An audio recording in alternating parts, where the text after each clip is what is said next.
Hey everybody!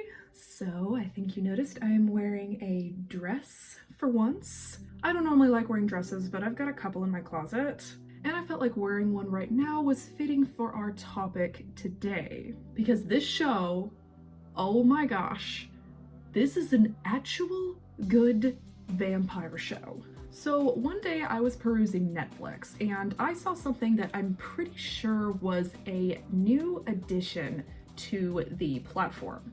It was called Interview with the Vampire, and it's about an over 150 or so year old vampire who does an interview with a famous reporter in order to make a book to expose his species.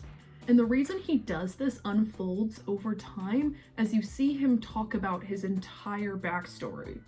The characters, delivery, and overall story of this show was so on point. And in this video, I'm going to attempt to persuade you to check out the show. This is going to be a spoiler-free review, so if you haven't seen Interview with the Vampire yet, don't worry. Although at the end there will be a few spoilers, I will give you guys a timestamp. We'll talk about what the show's about, its unique and immersive 1920s aesthetic, hence why I'm wearing this dress, and my thoughts on the plot as well as the ending. Now obviously that last part is the spoiler section. Let's get into it. What the show's about. The concept of Interview with a Vampire is very straightforward. An old man with Parkinson's disease, who's at the end of his rope, is called in by an old client wanting to finish what they started when he was young. An interview they began but never finished. This person who called the old man happens to be a vampire. Even knowing all this though, the old man, whose name is Daniel, is not afraid of him. Daniel's questions are on point and without fear, and most of the show takes place in the past as Louis tells his story. There's a huge emphasis on how each time period affected him and the question of morality with vampires. How, due to being predators, their morals do not work the same way as humans. Does that make them evil, or does that simply make them following their nature? I ended up adoring Louis and Daniel's dynamic, the 1920s historical sort of setting that it happened in. I learned a lot about history from it, and the fresh take that the show had on vampires. They still have super speed, strength, burn in the sunlight, all those different things. But the show did not shy away from the evil aspects of vampires. It even almost glorified their unaliving sprees, showing them as a sort of being that existed beyond human mortality and morality. This masterfully weaved a narrative that not only gives you a different perspective on immortality, but also shows you the true price of it. The immersive aesthetic. As Louis moved through his story of over 100 years, it actually felt like history was passing by. The costumes, the setting of New Orleans, the jazz, the war later on, because I believe around the time World War I started happening, the timeline felt really accurate, and the attention to detail just immersed me even more into the story. I also enjoyed how all of this was told from the perspective of a Black character. The main character, Louis, he was Black and he had to deal with Jim Crow laws and other ways of discrimination on top of being a vampire. Also, the transition between Louis' story and then him talking to Daniel in the modern day was completely seamless. And when the story catches up to the present day in the end, it is so satisfying. Despite the fact that most of the main characters were actually bad people, like, they unalived literal thousands of humans, I got attached to them anyway, and that is just fantastic writing.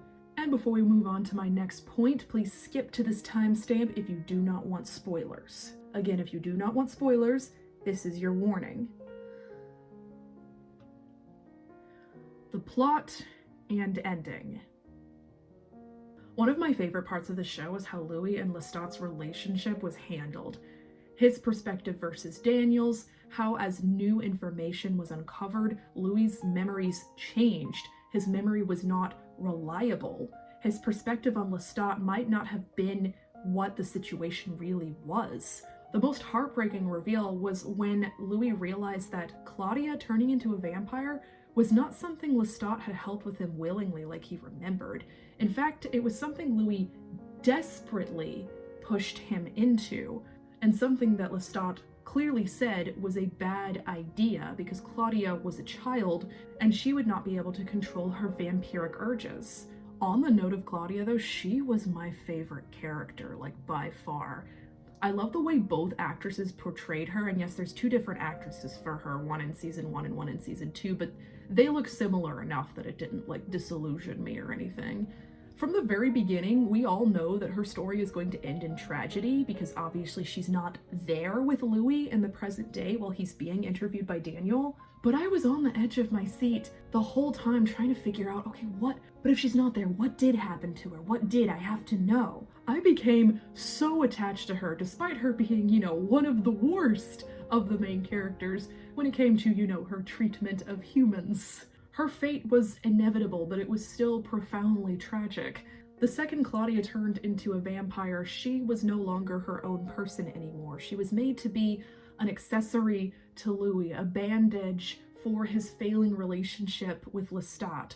She was always a third wheel, and the second she found someone who prioritized her, the love of her life, who she planned to run away with, they died together. And finally, the ending of the show. Oh my gosh, the ending. It was so perfect.